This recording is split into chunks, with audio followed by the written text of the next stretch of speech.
এমন ভেবো না যে অনেক সময় হাতে আছে। এমন লোকদের অন্তর্ভুক্ত হয়েও না বিচার দিবসে যাদেরকে বলা হবে তারা বাস্তুম, ভেবেছিলে তোমাদের হাতে অনেক সময় যে দেরি করলেও হবে, তাই না? এটা যেন ফি মানাতা আখারতুম, তুমি বিলম্ব করেছিলে, অনেক সময় আছে আরো, থাকুক, বাদ দাও। এই ধরনের কথাবার্তা, এমন ধরনের লোক হবে না। আল্লাহ বলছেন শুরু করে দাও মিন কবলি। এই মিনকে বলে মিনাত তাজিল, শাস্তি আসার ঠিক আগে আগে। আমি বলছি শাস্তি হতে কিন্তু দেরি নেই, কাছেই। বিচার দিবসের কথা বললে অনেকে মনে করেন বিচার দিবস অনেক দেরি, তাই না? ইন্নাহুম ইয়ারাউনাহুম বাঈদা, তারা মনে করে ওটা হতে অনেক দেরি। ওয়ানারাহু করিবা, আল্লাহ বলছেন আমরা দেখেছি যে এটা শীঘ্রই। কিন্তু আমাদের প্রত্যেকে আমরা কখন যাব? আমরা কি ঈদের দিন আদৌ দেখতে পাবো? কে জানে, কে জানে আমরা কবে যাব? কে জানে মৃত্যুর ফেরেশতার কাছে আল্লাহ কি লিখে দিয়েছেন? আমরা পার্কিং লট পর্যন্ত কি যেতে পারবো? কে জানে? আমরা কেউ জানি না। আর আমাদের মৃত্যু হলেই মান মাতা ফাকাদ কামা কিয়ামাহু, যে চলে যায়, যেই মারা যায় তার কিয়ামত শুরু হয়ে যায়।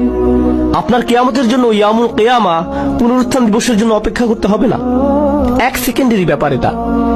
আর ফেরেশতা যখন চলে আসবেন তিনি বলবেন না, ও সরি আপনার 5টা একটা মিটিং আছে না, তাহলে পরে আসছি। এমনটা কিন্তু হবে না। যখন যাবার সময় চলে আসবে যেতেই হবে, কোনো দেরি হবে না। তাই আল্লাহ বলছেন আর দেরি করো না, নিজের অন্তরকে আমার দিকে ফিরিয়ে আনতে আর সমর্পণ করতে বিলম্ব করো না। ওয়া আনিবু ইলা রাব্বিকুম ওয়া আসলিমু লাহু। তাছাড়া আমাদের দিনের সৌন্দর্যটা দেখুন। কেউ যদি খুতবাতে বসে বসে সিদ্ধান্ত নেয় যে সে আল্লাহর দিকে ফিরে আসবে, সে এখনো কিন্তু কিছুই করেনি।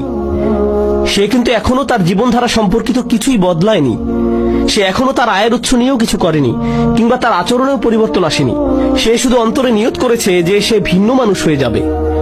আর সে বের হয়ে যাবার সময়, কিংবা সে তার পরিবারের সাথে দেখা করার আগেই আল্লাহ হয়তো তার জীবন নেবার সিদ্ধান্ত নিলেন। সে ক্ষমা পেয়ে যাবে। সে তো পরিষ্কার, সে আল্লাহর দিকে ফিরে এসেছিল, এটাই যথেষ্ট। সুবহানাল্লাহ। আমি একজন লোককে চিনতাম নিউ ইয়র্কের এক মসজিদে, বেশ বড় মসজিদ, ম্যানহাটনের 96 স্ট্রিট, সেখানকার সবচেয়ে বড় মসজিদ।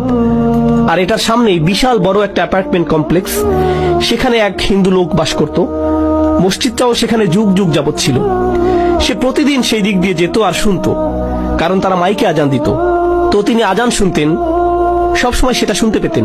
96 বছর বয়স।